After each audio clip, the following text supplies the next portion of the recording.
Puji Tuhan dapat kerja tuh sekitar sebulan setelah final project, dan itu saya sebagai data analis, specifically tuh dia bagian dari business intelligence team. Techwinter itu layoff tuh banyak, tapi yang saya tahu tuh biasanya orang-orang data yang punya skill data scientist, analytics, data engineer itu akan di-keep karena itu merupakan core operations dari bisnis-bisnis startup ini. Tutornya itu sangat membantu ya, buddy-buddy kita ini. Dan secara outline dokumentasi itu mereka cukup komprehensif,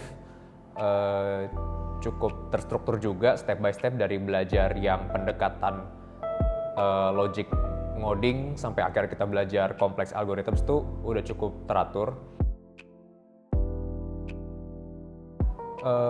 Puji Tuhan dapat kerja tuh sekitar sebulan setelah final project, dan itu saya sebagai data analis, specifically tuh dia bagian dari business intelligence team di salah satu startup e-commerce di Indonesia lah.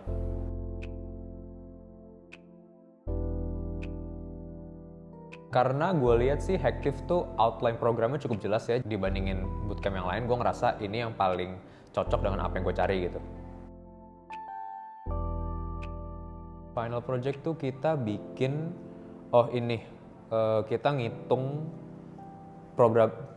probability customer churn. Jadi kemungkinan kalau orang itu belanja di suatu platform e-commerce, kemungkinan dia untuk beralih ke kompetitor gitu. Misalnya ada company A sama B, sekarang customer tuh di A, customer B ada kasih diskon lebih gede. Nah, seberapa mempengaruhi skema itu terhadap customer buat pindah gitu, apa dia akan loyal.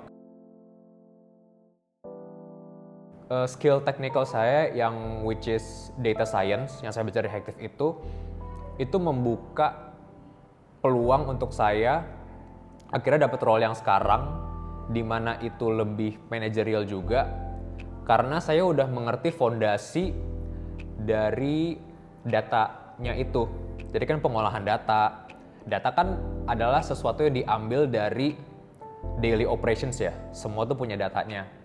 Nah, apa yang saya dapat sekarang, yaitu adalah ibaratnya aplikasi kembali dari si skill data science ini yang akan diimplementasikan lebih lanjut. Yang menurut saya sih yang harus dipertimbangkan adalah ada interest apa enggak.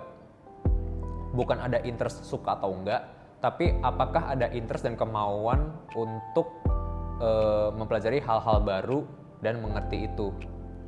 Yang kedua yang dipertimbangkan adalah mungkin kesabaran sih, karena mungkin orientasi untuk bootcamp kan banyak banget yang saya tahu tuh untuk switch career ya, dan ini bukan proses yang gampang. Jadi seberapa dalam dan seberapa lama kita nih mau bertahan untuk mempelajari hal-hal ini, tapi saya bisa jamin ilmu yang di sini tuh bermanfaat dan kepake.